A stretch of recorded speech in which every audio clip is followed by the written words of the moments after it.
You might have overlooked the sprint car crew chief change from yesterday, but there is a lot to unpack with this story, including series choice confirmations and ripple effects to talk about. Plus, two late model legends are reuniting, Cory Eliason joining others at World Finals, and more. Let's go.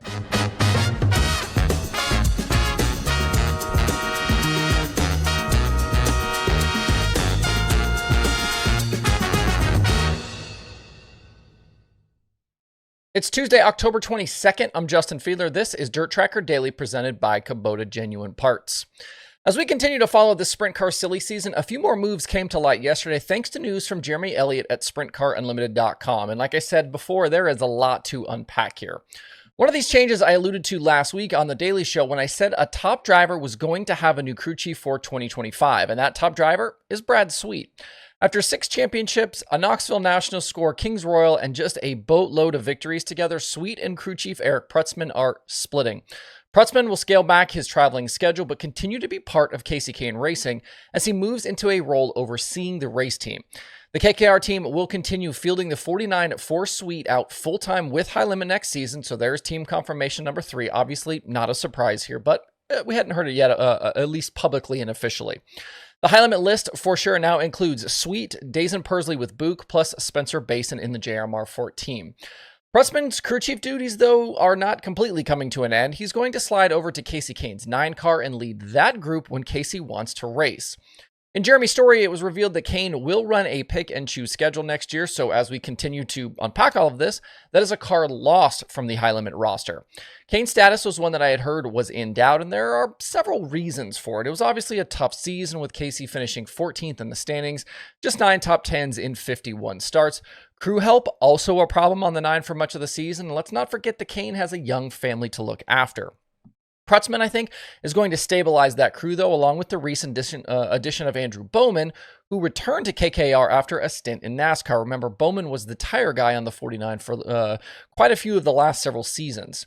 I like this move for Kasey, and I wouldn't be surprised to see his performance tick up in 2025, a schedule that works better for him and his family, and a top crew chief leading the way.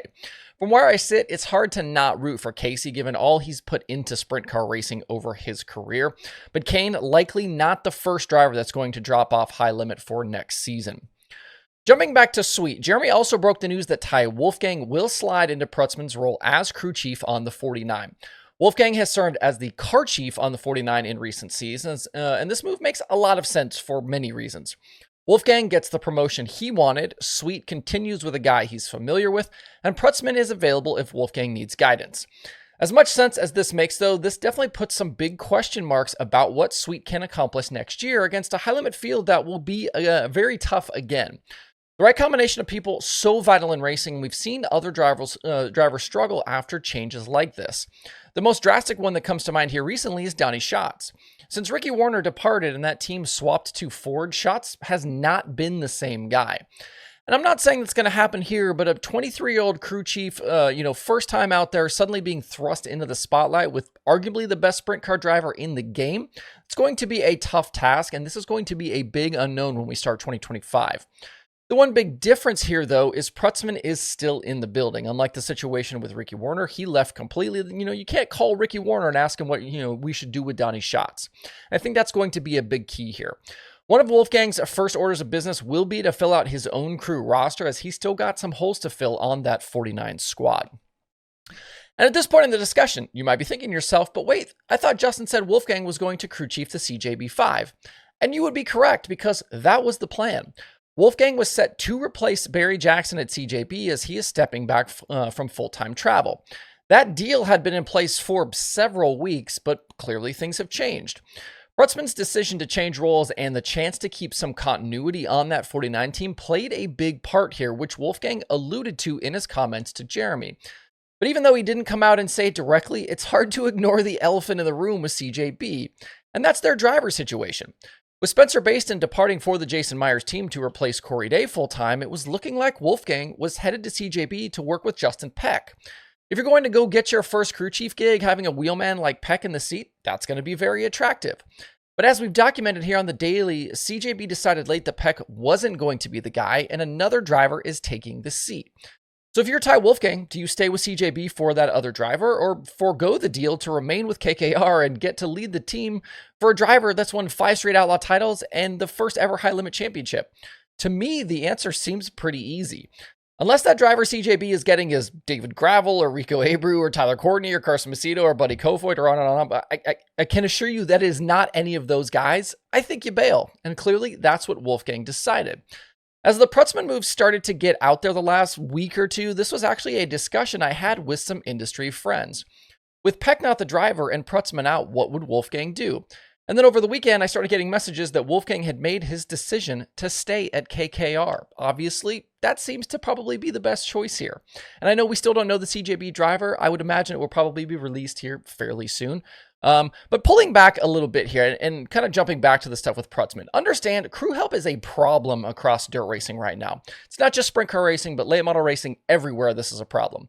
It's a tough life, and until you reach the upper levels, the pay isn't great.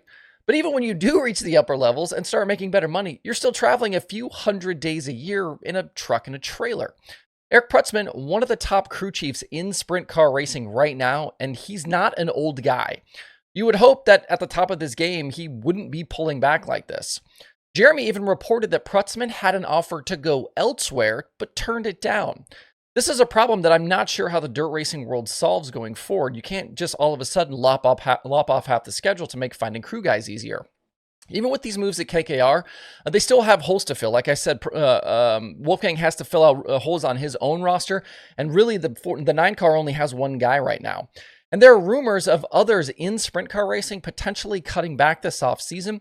And that's to say nothing of the fact that CJB now needs a top guy to lead their team into 2025. So we're still waiting on the CJB announcement for their driver, but now they need a crew chief and potentially other crew help as well when they thought they had a guy lined up. Anyway, a couple of other news items for you today. First, Jonathan Davenport is set to reunite with Kevin Rumley for 2 events coming up.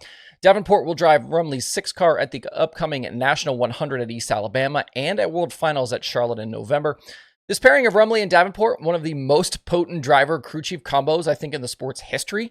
They were together from 2014 to 2016. That 2015 season saw them win the Lucas title, plus an insane list of crown jewels that included both the World and the Dream, the USA Nationals, the North-South 100, the Show Me 100, the Jackson 100, the Prairie Dirt Classic. Rumley's car, though, doesn't come out very often anymore, and it's made scattered starts this season. We know Kyle Larson, Hudson O'Neal, Ricky Thornton Jr. have all driven it. This isn't some sort of prelude to a move or change for Davenport. His name had been in the rumor mill a little bit as potentially going somewhere else, but JD made it clear that he'll continue racing the Lance Landers' own 49 for as long as the team will have him. JD will be back in the 49 at Gateway in December. Also, the list of drivers to appear with TKS Motorsports will grow yet again. Coming up for World Finals, Cory Eliason will jump into the 2KS sprint car for the 4-day show. Eliason is ride searching at the moment after having competed in 2024 with the Ridge team on the road with the high limit. Ridge, though, paring down to just 1 car for next season, and it's possible that Aaron Wrightswell could become a full-time high limit driver with that team. Eliason spent this past weekend at Trophy Cup driving for Rod Tyner. He actually won the Friday prelim show and finished 11th in the Trophy Cup finale. Danny Sams most recently in the TKS car this past weekend at Joliet with the Outlaws. He was 18th and 16th in the 2 features. Although things were going pretty good on Friday until they went pretty bad. Since Chase Randall left the 2KS car a few months ago, they've had Kelby Watt, Hunter Schurenberg, Sams, and now Eliason. I want to say here as well, I think there was some concern about what that World Finals sprint car field would look like with kind of high limit done for the season. And I think it's likely several of those teams will probably choose not to tow to Charlotte. But it does seem like there's quite a few that have announced intentions to be here in a few weeks. You're going to have the full-time Outlaws, and then now we know we're going to have Eliason in TKS. Ryan Timms is coming in the Lee Big Ten. That deal's kind of come together here late. Baston will be in the JMR 14. Spencer's actually going to make his debut with that team this weekend with the NARC shows and then come out here for World Finals. And I know Flea Ruzic talked about their version 2 sprint car with Sammy Swindell coming to World Finals as well. And that's just what we've heard about here with still a few weeks left to go. I think that list is going to continue growing here, especially with some decent money on the line still at World Finals. That's your show for today. Make sure to stop by DIRTRACKR.com today to see all of the latest from around the sport. That obviously includes the streaming schedule and a whole lot more. Hope you guys have a great Tuesday out there. We'll see you right back here tomorrow.